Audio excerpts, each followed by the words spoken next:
14h30, on retrouve Yasmine Abdel-Fadel dans les studios de Cube. Bonjour Yasmine. Bonjour Marianne. Bon, il y avait aujourd'hui, en fait, ça court en ce moment, des marches pro-anti-avortement à Ottawa.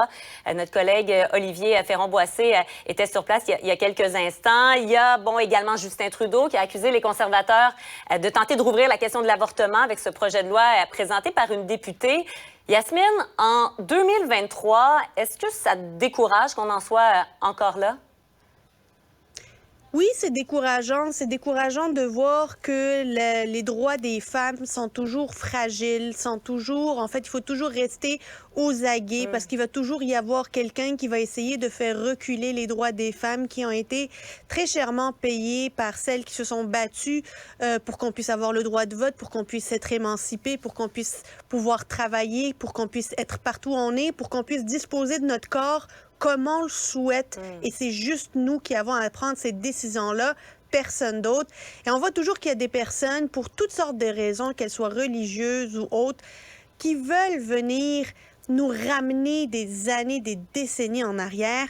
Quand on regarde ce qui s'est passé aux États-Unis, il faut se méfier de ces mouvements que l'on imagine très marginaux et dont on porte pas finalement attention, puis on fait pas attention à ce monde-là, ben ça peut avoir un impact, ça peut avoir un mouvement politique, ça peut avoir un impact sur les décisions qui sont prises.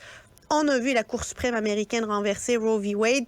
On voit la marche aujourd'hui, ce qu'ils appellent la marche pour la vie, mais il n'y a rien de... C'est pas une marche pour la vie, c'est une marche contre les femmes. C'est principalement ça.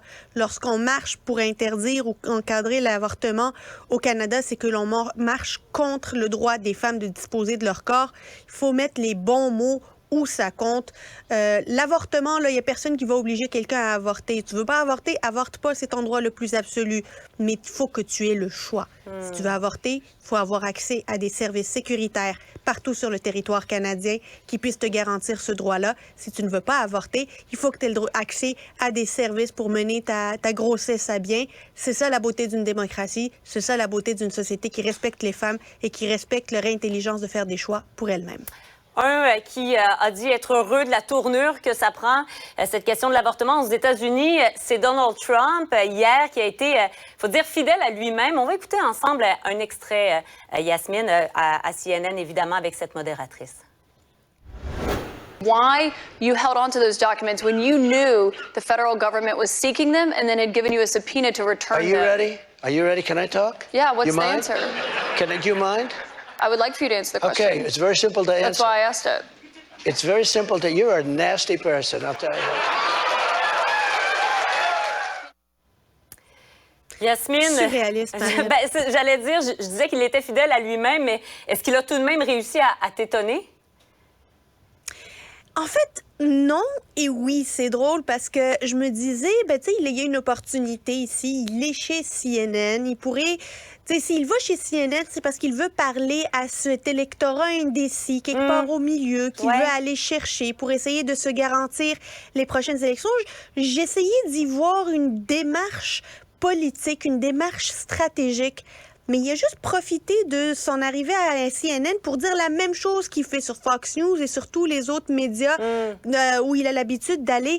Alors, je ne comprends pas qu'il n'ait pas saisi l'opportunité pour élargir sa base, avoir l'air plus crédible, essayer de convaincre ces indécis. Mais en est-il capable? En est-il capable, Yasmine? C'est peut-être ça la question. Voilà. Visiblement, c'est ça. C'est qu'il n'en est pas capable. Il n'est pas capable de sortir du personnage qu'il est parce que c'est devenu un personnage caricatural, grossier personnage. Il n'arrive pas à ne pas être un grossier personnage. Et évidemment, ce qu'on voit, ce qu'on dit, comme on dit en anglais, what you see is what you get. Il n'y a rien à faire avec Donald Trump. C'est le gars qu'il est, puis il va falloir que les Américains vivent avec ça. Moi, je peux pas croire qu'ils puissent encore voter pour ce personnage-là. Ça, c'est à suivre parce qu'on sait que pour le moment, dans les sondages, ça va assez bien, son affaire contre Joe Biden. On verra évidemment avec aussi ce verdict de responsabilité. Si ça aura un impact sur les sondages, ça reste à voir. Yasmine Abdel-Fadel, merci d'avoir été là. On se parle demain. Au revoir. Et voilà qui conclut l'émission d'aujourd'hui.